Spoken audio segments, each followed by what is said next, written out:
Muito bem, é realmente um prazer muito grande estar aqui neste momento de reflexão da Palavra de Deus, né? E quando nós abrimos a Bíblia Sagrada, na primeira carta aos Coríntios, no capítulo de número 11, e o versículo de número 28, aqui declara o seguinte: examine-se, pois, o homem a si mesmo, e assim coma deste pão e beba deste cálice. Eu acredito que não é uma tarefa fácil, porque nós temos um senso crítico muito grande, que é uma característica do ser humano, de saber analisar, criticar, julgar e condenar os outros com tanta facilidade.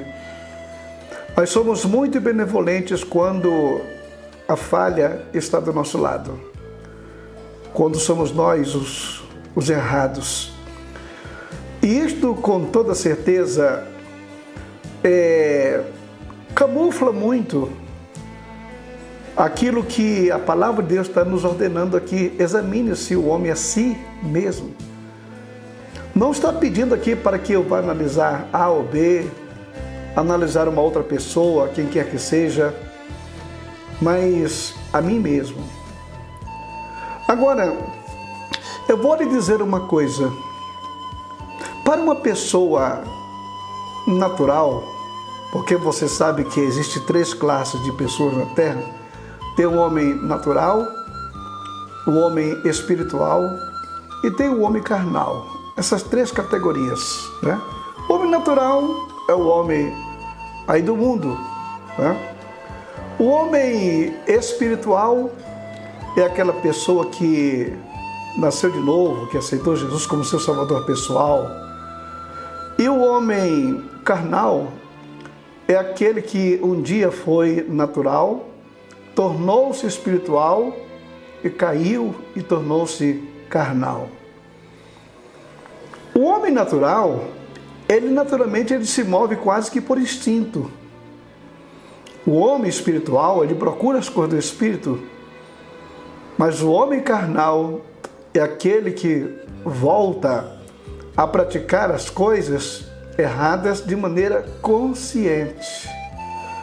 Quando o elemento está na ignorância do mundo, ele, como Jesus disse no Calvário, quando estavam crucificando a Cristo: Pai, perdoa-lhes, porque eles não sabem o que fazem.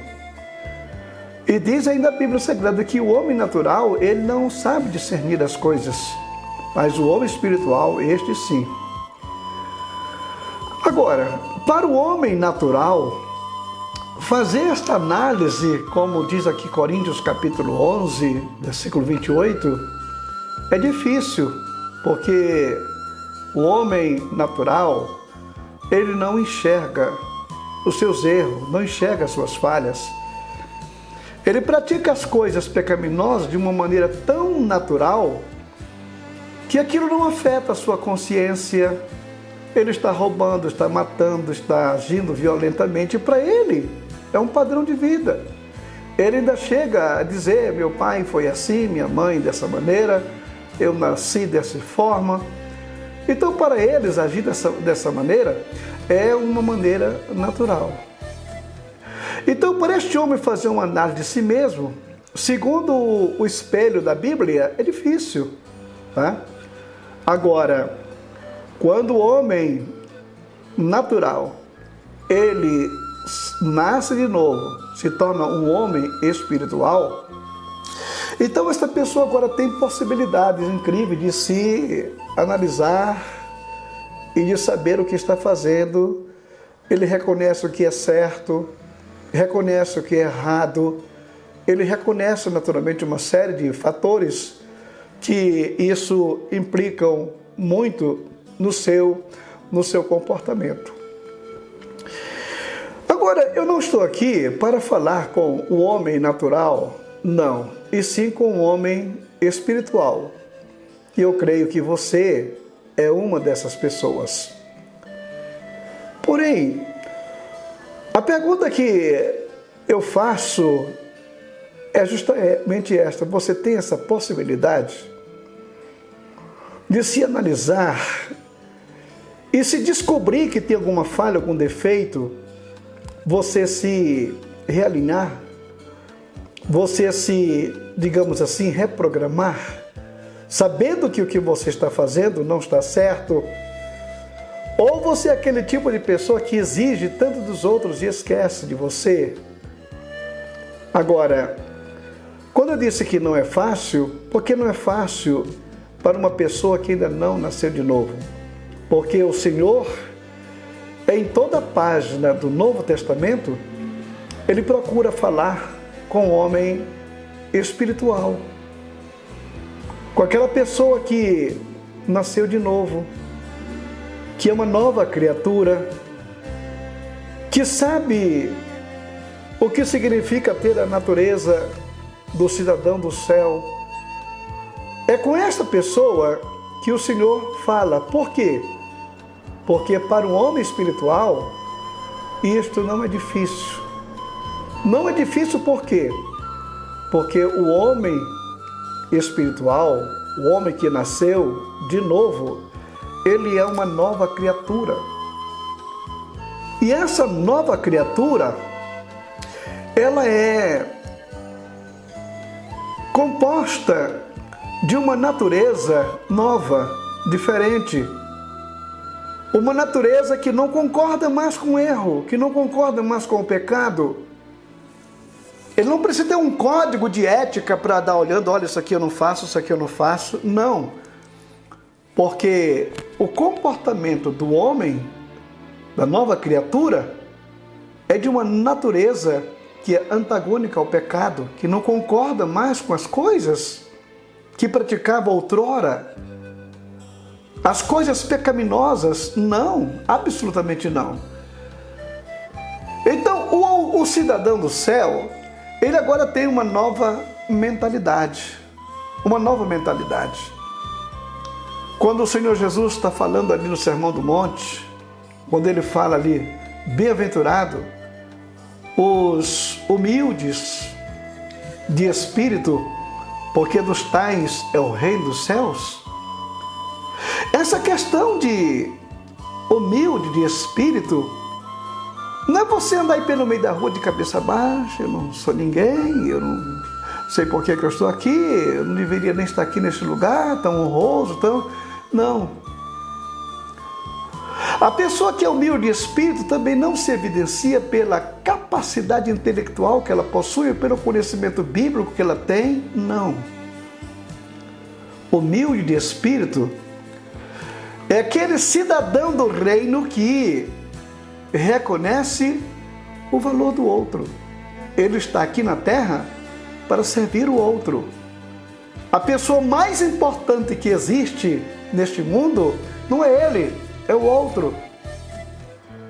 Nós temos, por exemplo, na Bíblia Sagrada, algumas pessoas que deram exemplo de pobre de espírito, ou humilde de espírito. O humilde de espírito é aquele que tem toda a capacidade, tem o poder na mão, mas não demonstra. Gideão, quando ele foi chamado para libertar o povo da mão dos midianitas, que o Senhor escolheu ele disse, quem sou eu, Senhor? Eu sou o menor da minha casa. Eu sou o mais simples. E por que eu? Então, o humilde de espírito é aquele que reconhece que existe alguém melhor do que ele. Você, quando observa Moisés, criado em toda a ciência do Egito, e quando o Senhor o chama para a obra, ele simplesmente declara para Deus, Senhor, eu não sei nem falar, eu não sei nem me comunicar. Estes 40 anos de deserto aqui, eu até desaprendi a falar. Manda outro, não é?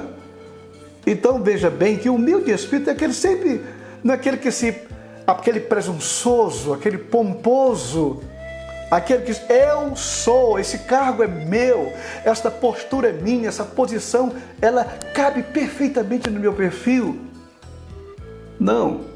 Humilde de espírito é aquela pessoa que reconhece que sempre tem alguém mais valioso do que ela no seu caminho. Você vai observar, por exemplo, João Batista. João Batista. Aquele homem, ele era para se hospedar em hotéis 4 e 5 estrelas, pregador famoso, pregador de poder, de graça, né? Mas não, era um pregador do deserto. Morava em áreas fora da periferia das metrópoles. Não se alimentava do caviar, do frango assado, do peru, das lagostas, mas sim de gafanhoto e mel silvestre. Ele nunca tomou a posição dele de primo de Jesus. Você não vê essa ostentação. É João Batista chegando e dizendo, olha, eu sou João Batista, irmão do Messias. Não, ele estava ali.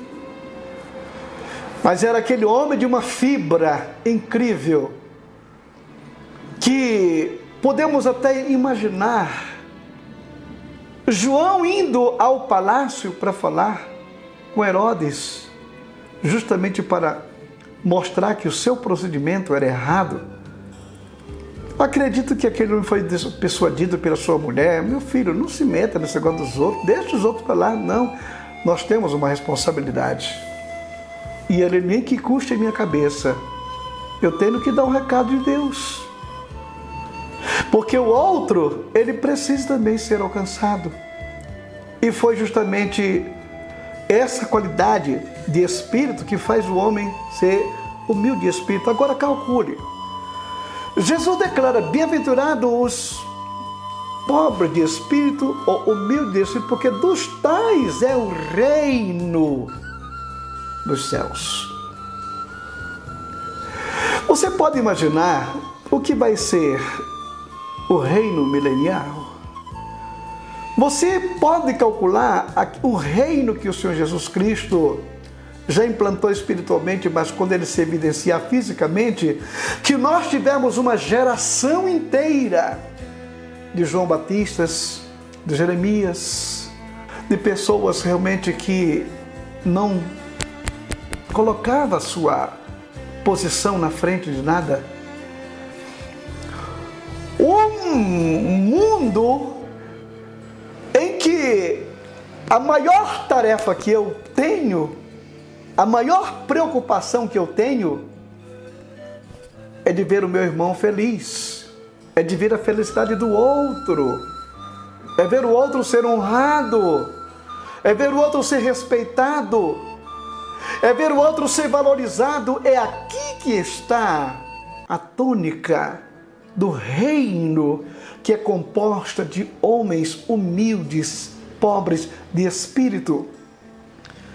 Não é um reino de pompa e de glória humana. Não, eu tenho um cabedal, eu tenho um currículo, eu sou isso, sou aquilo outro. Absolutamente não. Então nós precisamos entender que a felicidade do reino de Deus consiste justamente de ter uma geração inteira de pobres de espíritos, de homens e mulheres que estão aqui lutando para ver o outro feliz. Não é como na posição atual que nós vemos, é mais quem quer tirar o tapete debaixo do pé do outro. É mais quem busca o seu próprio interesse. É mais quem quer aparecer. Esse tipo de pessoa não cabe no reino de Deus. Por isto é que nós precisamos entender que você tem uma nova natureza, e esta natureza que você recebeu agora dessa nova criatura, não vai ser fácil, não vai ser difícil para você aplicar tudo isso. Por quê? Porque isso agora faz parte desta nova natureza. Não conta uma certa história de um cidadão que teve uma visão, teve uma revelação, um sonho, não sei, e que ele morreu e de repente ele entra numa mansão muito grande, um corredor enorme, portas à direita, porta à esquerda, e ele tinha que entrar ali em uma daquelas portas. E quando ele entrou na primeira porta, ele viu uma sala cheia de pessoas tristes, um semblante enrugado, sofrido. Por quê? Porque a comida que era colocada à mesa era só composta de sopa.